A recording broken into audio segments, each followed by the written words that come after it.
नमस्कार, आप सभी का एक बार फिर से स्वागत है प्राइम एज के ऑफिशियल यूट्यूब चैनल पे। ये हमारी जो सीरीज़ चल रही है ये चल रही है पॉलिटी की पीवाईक्यू सीरीज़। आप पूछेंगे किसके लिए? मेरा जवाब है सबके लिए। कोई भी एग्ज़ाम हो, अगर आपको पॉलिटी पढ़ना है तो इस सीरीज़ को ज़रूर फॉलो करें। सारे एग्ज़ाम के अंदर आपको फ़ायदा होगा। कारण ये है कि आपको बेसिक से लेके एडवांस लेवल तक के सारे क्वेश्चंस जो कि पहले भी आ चुके हैं, प्लस नए क्यूरेटेड ऐसे क्वेश्चन जो कि आने वाले एग्जाम्स के लिए चेंजिंग पैटर्न के साथ में थोड़ा सा मेल खाते हैं, तो साथ में बने रहेंगे। आज हम लोग करने वाले हैं फंडामेंटल राइट्स के पहले पड़ाव को। पहला पड़ाव मतलब फंडामेंटल राइट शुरू होता है आर्टिकल 12 से। आप में से काफ़ी लोग जानते होंगे, पार्ट 3 आर्टिकल 12 से शुरू होता है।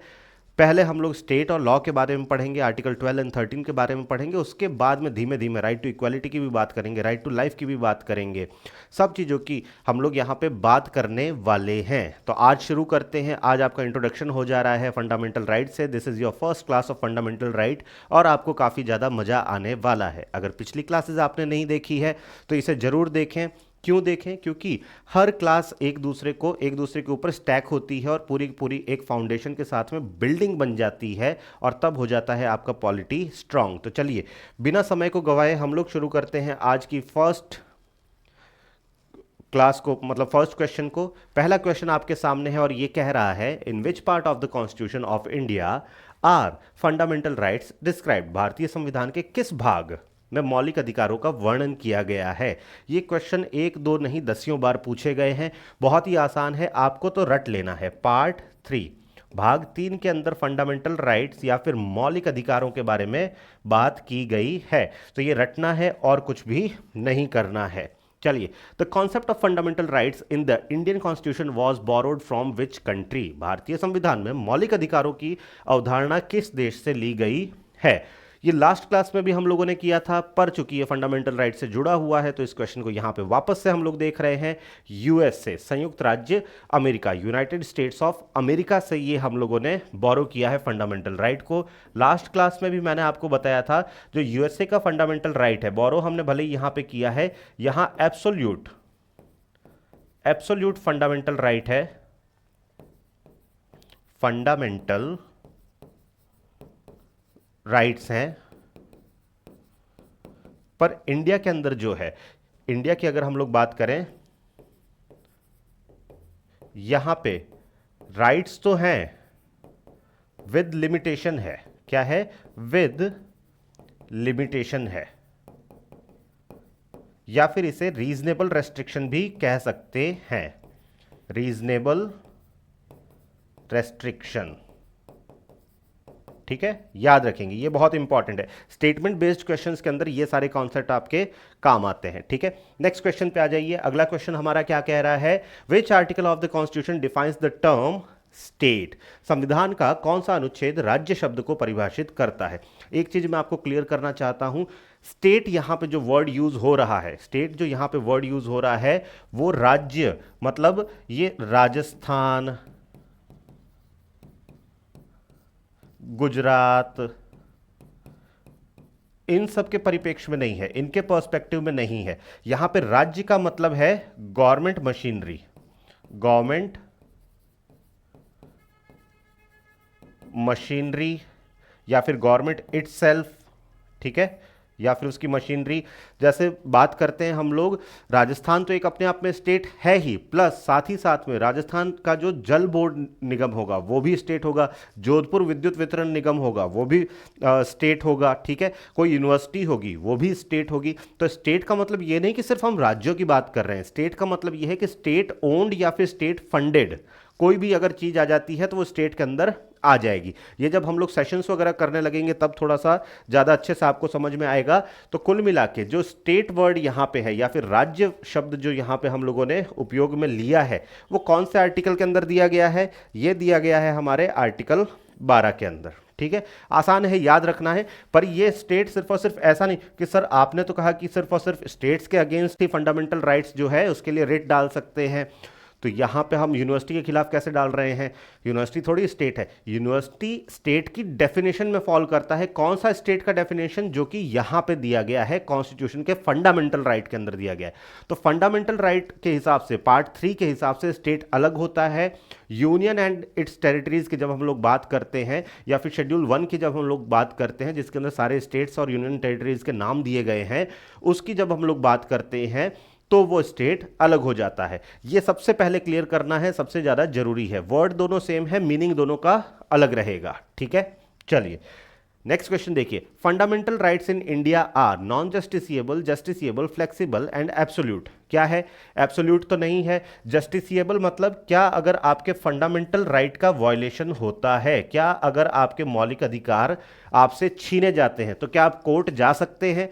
अगर आप किसी चीज के लिए कोर्ट जा सकते हैं तो उसे न्याय संगत या फिर जस्टिसिएबल कहा जाता है। तो भारत के अंदर जो फंडामेंटल राइट्स हैं वो इंडिया के अंदर जस्टिसिएबल है। आप आर्टिकल 226 के अंदर हाई कोर्ट जा सकते हैं, आर्टिकल 32 के अंदर सुप्रीम कोर्ट जा सकते हैं, और यह आर्टिकल 32 अपने आप में एक फंडामेंटल राइट भी है।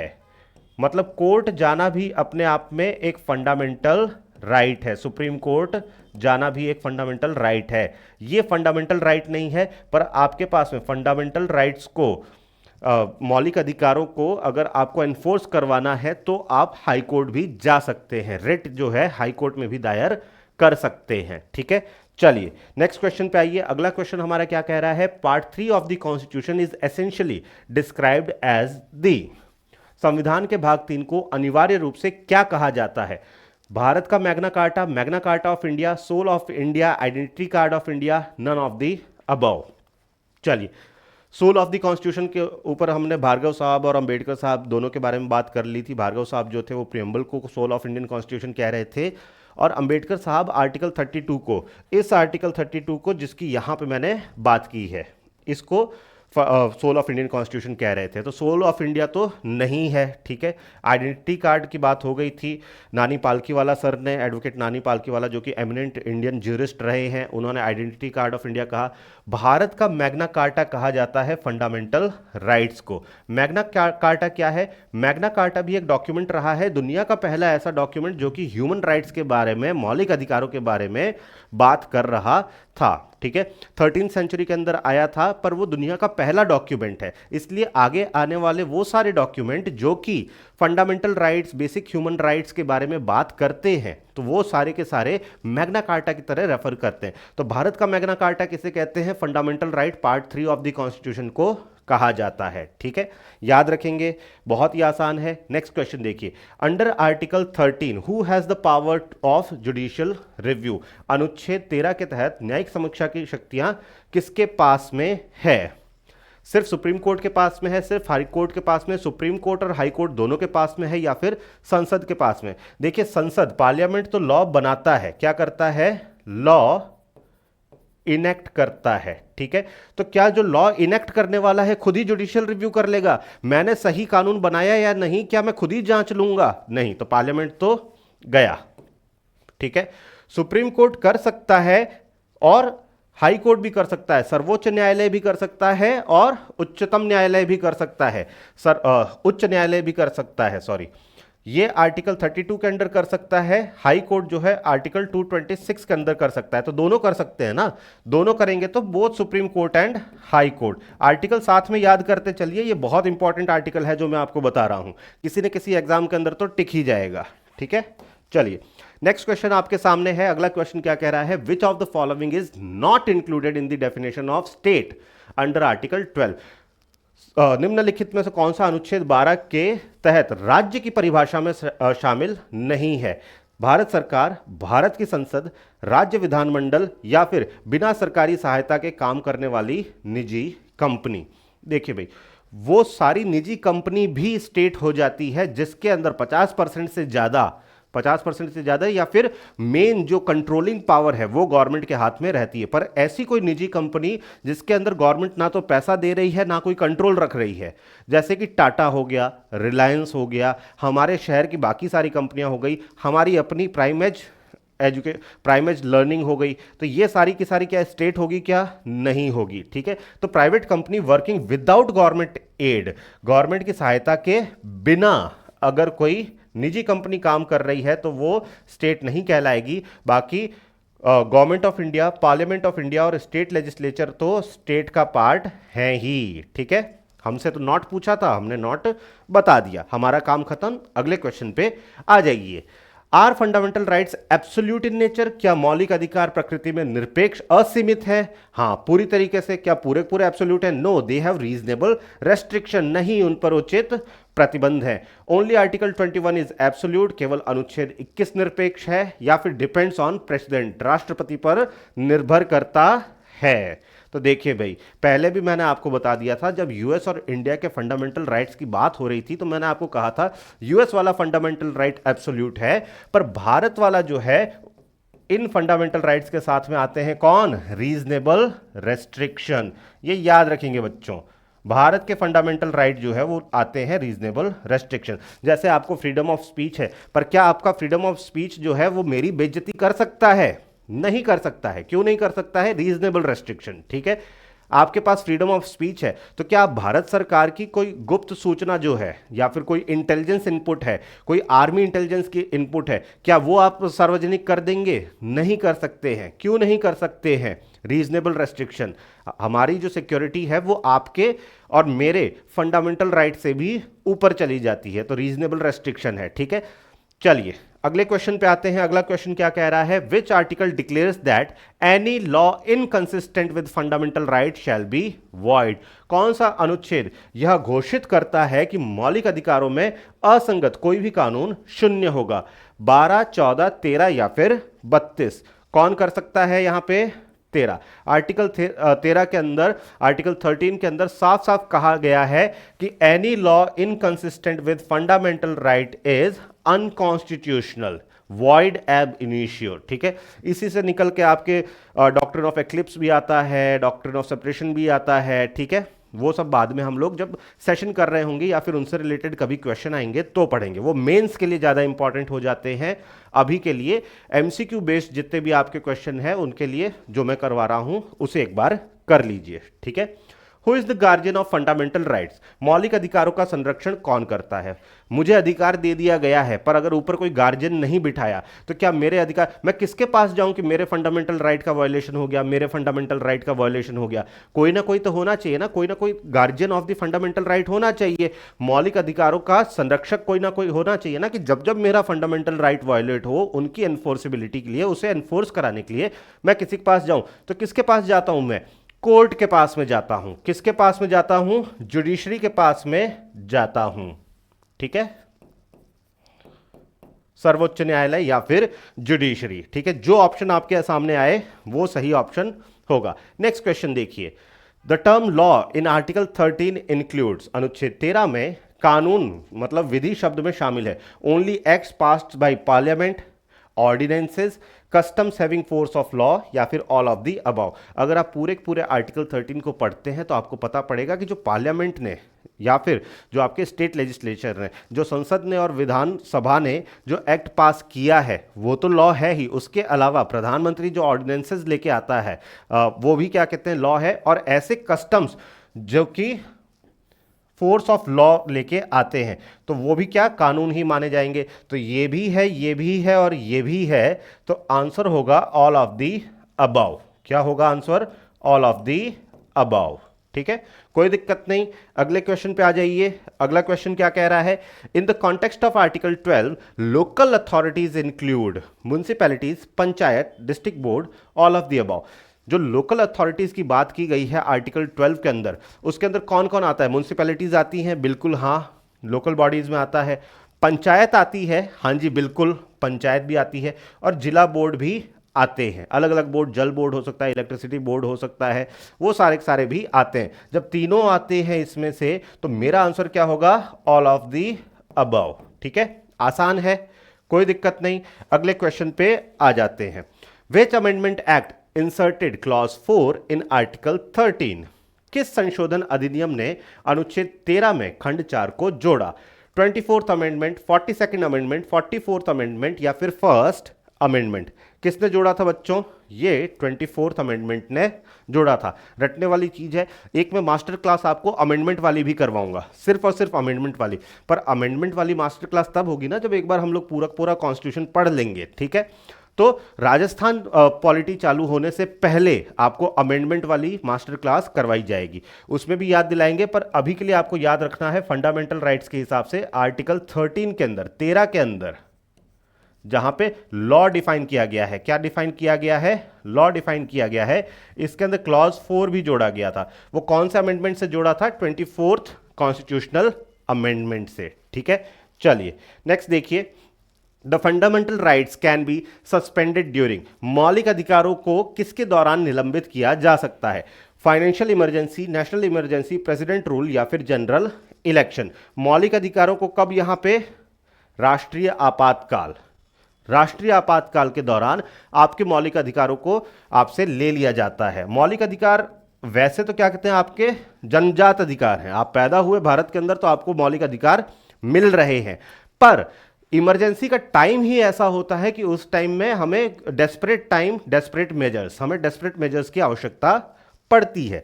तो नेशनल इमरजेंसी के टाइम में, पर इसमें भी कुछ एक ऐसे अधिकार हैं जो कि नेशनल इमरजेंसी के टाइम में भी सस्पेंड नहीं हो सकते, जैसे राइट टू लाइफ। ऐसा नहीं कि इमरजेंसी है तो गोली मार देगा कोई, नहीं, इमरजेंसी के टाइम भी राइट टू लाइफ तो सस्पेंड नहीं होगा, ठीक है? चलिए नेक्स्ट देखिए, is the electricity board of Rajasthan considered a state under article 12, क्या राजस्थान विद्युत बोर्ड को अनुच्छेद 12 के तहत राज्य माना जाएगा? हाँ, नहीं, केवल तभी जब सीएम अध्यक्ष हो, निर्धारित नहीं किया जा सकता। माना जाएगा बच्चों। राजस्थान इलेक्ट्रिसिटी बोर्ड है, वो किसने एस्टैब्लिश किया? क्या मैंने एस्टैब्लिश किया? नहीं। क्या आपने एस्टैब्लिश किया? नहीं। किसने एस्टैब्लिश किया? राजस्थान ने, राजस्थान स्टेट ने एस्टैब्लिश किया, तभी तो राजस्थान का इलेक्ट्रिसिटी बोर्ड है ना?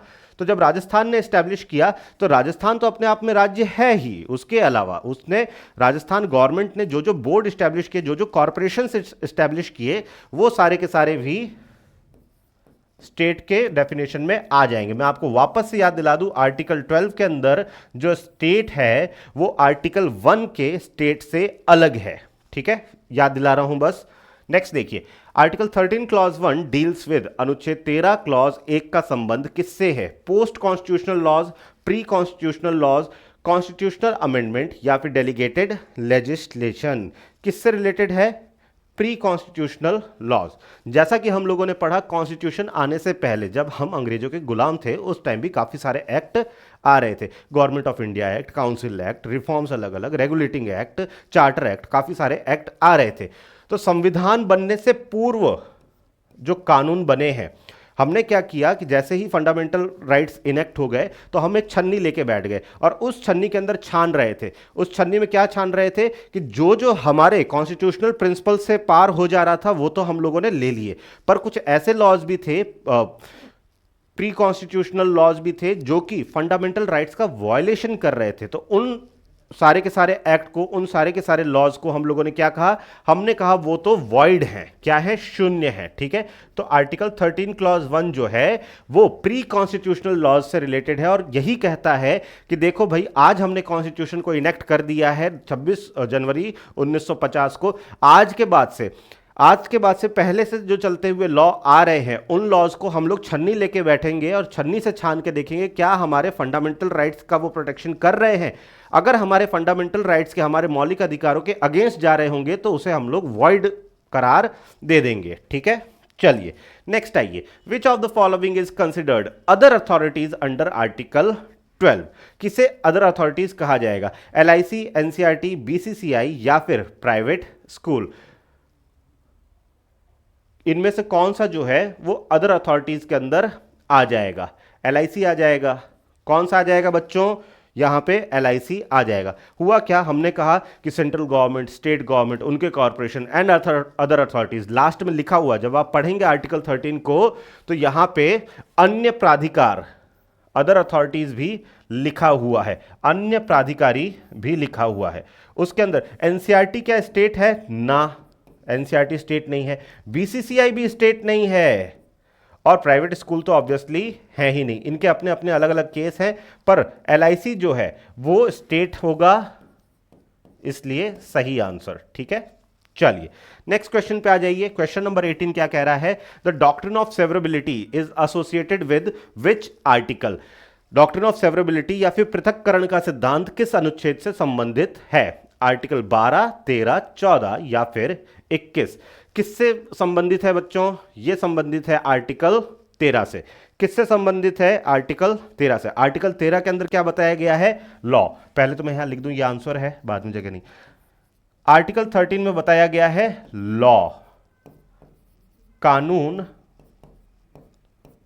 या विधि।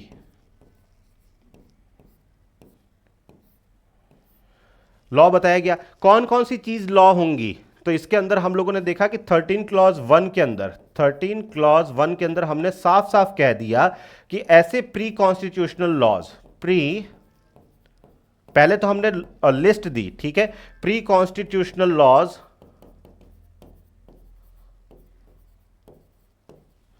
जो कि अगेंस्ट फंडामेंटल राइट हैं। क्या है? अगेंस्ट फंडामेंटल राइट हैं, वो सारे के सारे क्या हो जाएंगे? वॉइड हो जाएंगे। क्या हो जाएंगे? शून्य हो जाएंगे, मतलब उनका कोई असर नहीं रहेगा। ठीक है, चलिए ये तो हम लोगों ने कह दिया। अब इसके अंदर जो प्री कॉन्स्टिट्यूशनल लॉज वॉइड हो रहे हैं, तो क्या पूरा का पूरा एक्ट, यहां पे मैंने प्री कॉन्स्टिट्यूशनल लॉ क्यों लिखा, प्री कॉन्स्टिट्यूशनल एक्ट क्यों नहीं लिखा?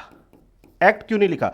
क्योंकि एक एक्ट के अंदर तो काफी सारे सेक्शन होते हैं। हो सकता है कि सेक्शन नंबर 3 और 4 ही क्या कहते हैं, फंडामेंटल राइट का वायलेशन कर रहे हैं। टोटल अगर 30 सेक्शन है, 28 सेक्शन अभी भी ठीक है, 2 ही सेक्शन खराब है, तो क्या मैं उसे काट के अलग नहीं कर सकता, पृथक नहीं कर सकता? कर सकता हूं। तो हमारी सुप्रीम कोर्ट क्या कहती है कि देखो भाई, पूरा एक्ट को फेंकने से अच्छा है कि अगर ये एक्ट अच्छा है, इसके 2 ही आर्टिकल जो है, 2 ही सेक्शन जो है वो काम के नहीं है, वो क्या कहते हैं, बेकार है, या फिर वो फंडामेंटल राइट के अगेंस्ट है, तो उसे काट के अलग कर दो, सीवियर कर दो। इसी को डॉक्ट्रिन ऑफ सीवरेबिलिटी कहा जाता है। क्या कहा जाता है? डॉक्ट्रिन ऑफ सीवरेबिलिटी कहा जाता है। ठीक है, समझ में आ गया? जैसे कि मान लीजिए कि मैं एक रोटी खा रहा हूं, रोटी का कोना थोड़ा सा जल गया, तो मैं रोटी पूरी फेंक दूंगा क्या? नहीं, जो जल गया है कोना उसको तोड़ के फेंक दूंगा, बाकी रोटी मैं खा सकता हूं। ठीक वैसे ही अगर कानून जो है पहले बना हुआ है, कानून कुछ सोच के ही बनाया गया होगा ना, अगर कानून यहां पे पहले से बना हुआ है, उसके 2-3 ही सेक्शन अगर खराब है तो उसे काट के फेंक दो। पर इसमें ध्यान यह रखना है, अगर वो 2-3 सेक्शन सबसे इंपॉर्टेंट सेक्शन है उसको निकाल दिया, तो इस पूरे एक्ट का, इस पूरे कानून का, इस पूरे पूरे अधिनियम का कोई मतलब ही नहीं रह जाएगा।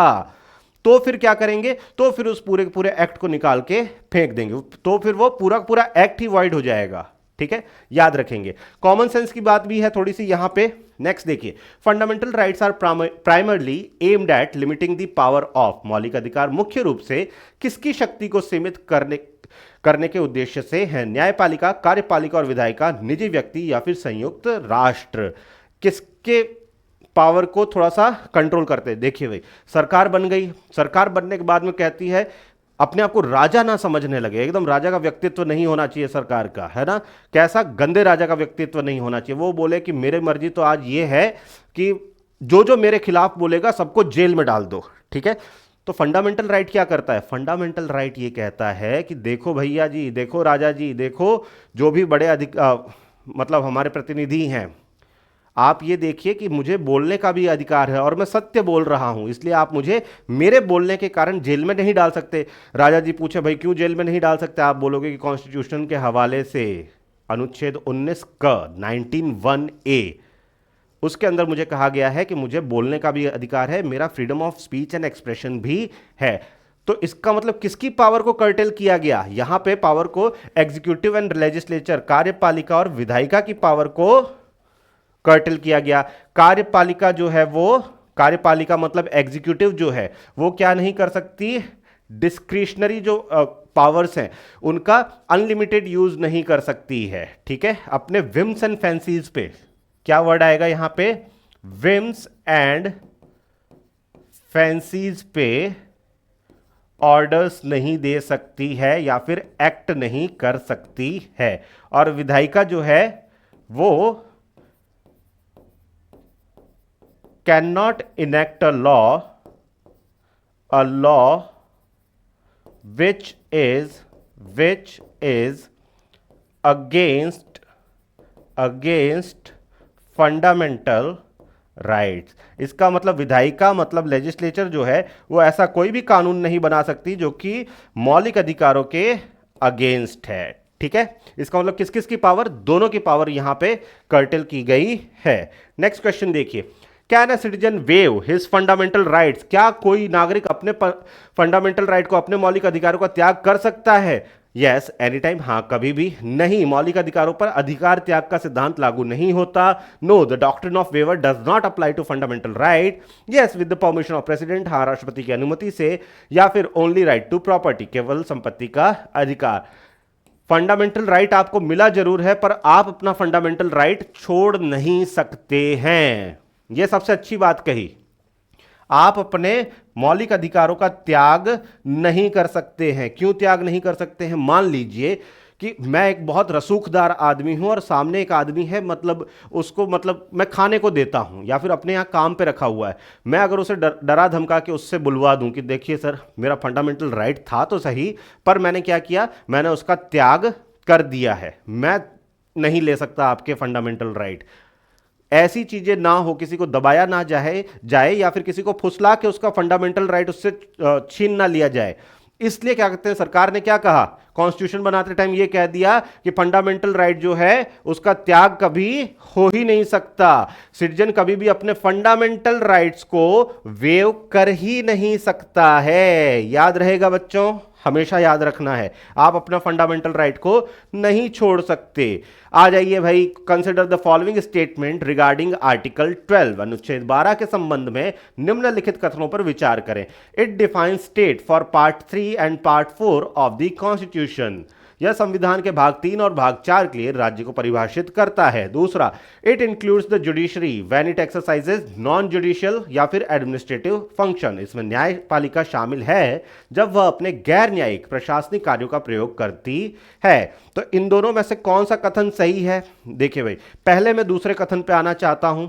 क्या जुडिशरी एक स्टेट है? यहां पे सीधा सीधा क्वेश्चन पूछा जाए आपसे, क्या न्यायपालिका कोर्ट जो है वो स्टेट है? इलेक्ट्रिसिटी बोर्ड है, जल बोर्ड है, पीडब्ल्यूडी है, एनटीपीसी है, एलआईसी है, सारे के सारे अगर स्टेट हैं तो क्या जुडिशरी भी एक स्टेट है? क्या आपका जोधपुर जिला न्यायालय भी एक स्टेट के अंडर आएगा? तो फिर उसके अंदर सुप्रीम कोर्ट ने कहा कि देखो भाई, जोधपुर जिला न्यायालय दो काम करता होगा, या फिर कोई हाई कोर्ट है वो दो काम करता होगा, या सुप्रीम कोर्ट दो काम करता है। एक काम है जुडिशियल फंक्शन और दूसरा काम है एडमिनिस्ट्रेटिव फंक्शन। जुडिशियल फंक्शन के अंदर क्या आता है? सबका केस सुनना और न्याय करना। एडमिनिस्ट्रेटिव फंक्शन में क्या आता है? हाई कोर्ट वैकेंसीज भी तो निकालता है कि नहीं? हाई कोर्ट जो है अपने यहां पे कर्मचारी भी रखता है, उनकी अटेंडेंस भी लगती है, उनका वेतन भी जाता है, उनसे काम भी करवाता है। हाई कोर्ट की बिल्डिंग का काम हो रहा है, सेशन कोर्ट की बिल्डिंग का काम हो रहा है। तो ऐसा नहीं है ना कि सिर्फ न्यायिक कार्य करते हैं, सिर्फ जुडिशियल फंक्शन ही करते हैं, एडमिनिस्ट्रेटिव फंक्शन भी करते हैं। फंड आता है, उसे लगाते हैं, पत्थर चूना, पेंटिंग, सड़क बनना, मतलब कोर्ट परिसर के अंदर टिन शेड लगना, लॉयर्स के लिए कुछ करना, या फिर अपने पूरे के पूरे कंपाउंड के अंदर जो भी चीज होती है वो कोर्ट ही करता है ना। तो इसलिए कोर्ट जो है एडमिनिस्ट्रेटिव फंक्शन भी करती है। तो सुप्रीम कोर्ट ने यह कहा कि जब जब न्यायिक कार्य कर रही होगी, जब जब जुडिशियल फंक्शन कोर्ट कर रही होगी, तब वो स्टेट नहीं है, तब वो इंडिपेंडेंट है। तब वो जुडिशरी क्या है? इंडिपेंडेंट है। पर जब एडमिनिस्ट्रेटिव काम करेगी तो जुडिशरी जो है वो किस में आ जाएगी? वो स्टेट के रूप में आ जाएगी। ठीक है, तो दूसरा वाला सही है। ठीक है, पहले वाले में देखिए, ये तो मैंने पहले ही बता दिया, ये जो स्टेट है आर्टिकल 12 वाला, ये पार्ट 3 एंड पार्ट 4 के लिए ही स्टेट को डिफाइन कर रहा है। बाकी जो राज्य, राजस्थान, पंजाब, हरियाणा, हिमाचल, उत्तर प्रदेश, तमिलनाडु, नागालैंड, ये सारे जो स्टेट हैं, ये सारे के सारे स्टेट आर्टिकल 1 से आते हैं। ठीक है, तो पहला और दूसरा दोनों सही है। तो सही आंसर क्या होगा? सी, 1 and 2 बोथ। क्या होगा बच्चों? सी, 1 and 2 बोथ। लिस्ट मिला लो भाई, लिस्ट 1 के अंदर डॉक्ट्रिन दिया गया है और लिस्ट 2 के अंदर मीनिंग दिया गया है। Doctrine of eclipse, doctrine of severability and doctrine of waiver, तीन चीजें यहां पे कही गई है। इनमें से कौन सा डॉक्ट्रिन ऑफ एक्लिप्स है, कौन सा डॉक्ट्रिन ऑफ वेवर है और कौन सा डॉक्ट्रिन ऑफ सेवरेबिलिटी है, ये आपको यहां पे देखना है। तो चलिए भाई, डॉक्ट्रिन ऑफ एक्लिप्स मतलब pre constitutional laws remain dormant not dead. हाँ जी, 13 क्लॉज 1 के अंदर ही एक चीज निकल के आई कि देखिए भाई, जैसे ही कोई पर्टिकुलर प्री कॉन्स्टिट्यूशनल लॉ है वो फंडामेंटल राइट के अगेंस्ट है, तो उसके ऊपर हमने रख दिया, क्या रख दिया, हमने रख दिया ढक्कन।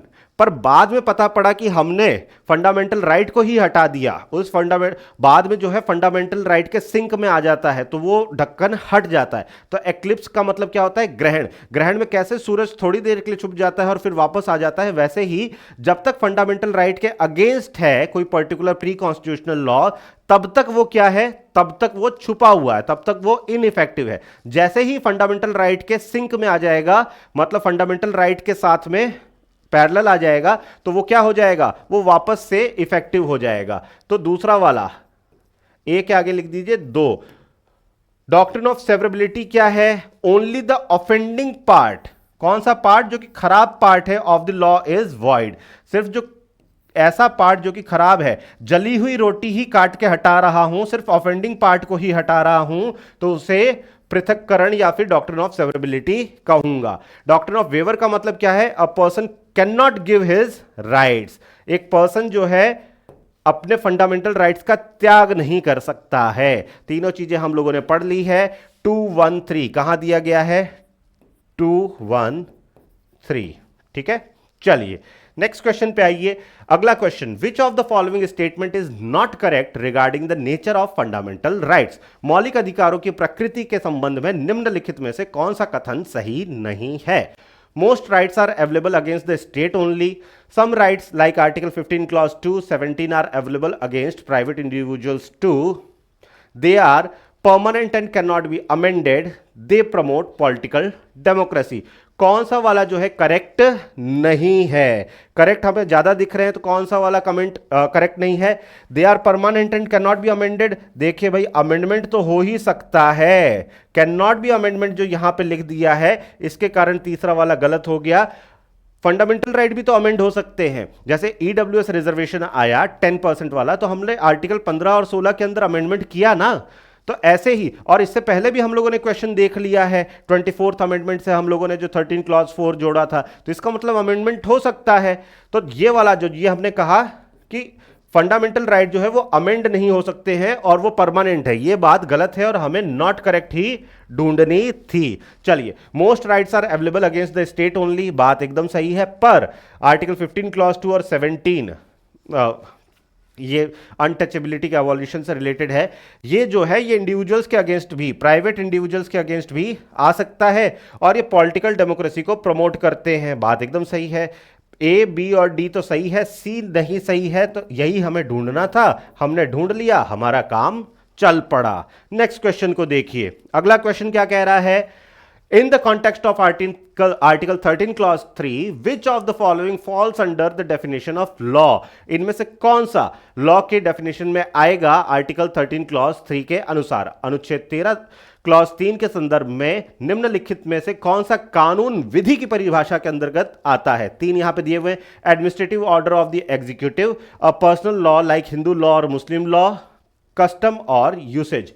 कौन सा वाला आता है बच्चों, यहां पे आता है हमारा पर्सनल लॉ भी आएगा, एडमिनिस्ट्रेटिव लॉ भी आएगा, कस्टम और यूसेज भी आएगा। एडमिनिस्ट्रेटिव ऑर्डर जो है वो लॉ नहीं होगा, ठीक है।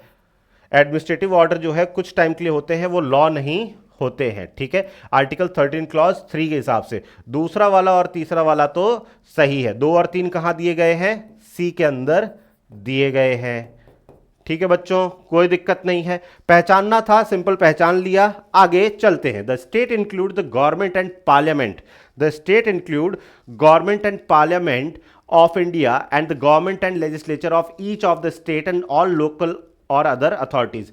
This definition is provided in, ये डेफिनेशन कहां पे दी गई है, राज्य में भारत की सरकार और संसद तथा राज्यों में प्रत्येक राज्य की सरकार और विधानमंडल तथा सभी स्थानीय या अन्य प्राधिकारी शामिल है। यह परिभाषा किस में दी गई है, आर्टिकल 12 में, 36 में, 152 में, या फिर ए एंड बी दोनों के अंदर दी गई है। किस में दी गई है बच्चों, ये देखिए 12 के अंदर तो दी ही गई है, स्टेट के अंदर तो दी भी गई है, और आर्टिकल 36 में भी दी गई है, तो दोनों सही होंगे, तो हमारा आंसर हो जाएगा यहां पे डी। हमारा क्या होगा आंसर यहां पे?